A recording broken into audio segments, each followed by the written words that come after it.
This is the VOA Special English Economics Report. Officials in Washington recently lost a ruling over their power to enforce competition on the Internet. Now the Federal Communications Commission has a new plan. The FCC currently defines high-speed Internet as an information service.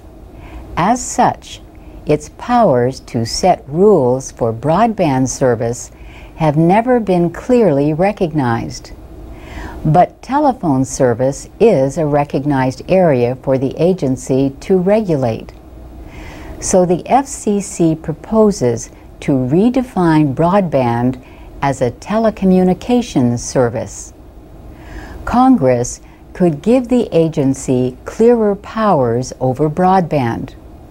But FCC Chairman Julius Genachowski calls his plan a third way. He says the Commission would act narrowly and enforce only parts of existing law. He says the government is not regulating the Internet. The changes are meant to support net neutrality, the idea that all web traffic should be treated equally. The ruling by a federal appeals court in April involved Internet service provider Comcast.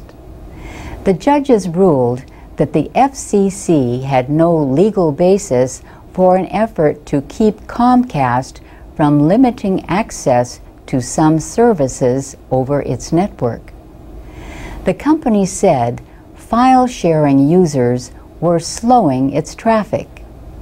Broadband providers say regulating them would hurt investment.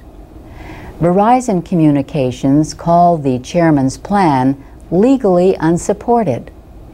As it happens, the plan was announced on May 6th, the same day as the flash crash on American stock markets.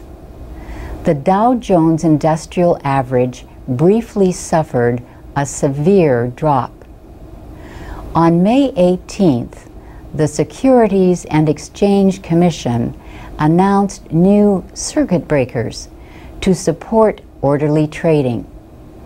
The plan involves the Standard & Poor's list of 500 stocks.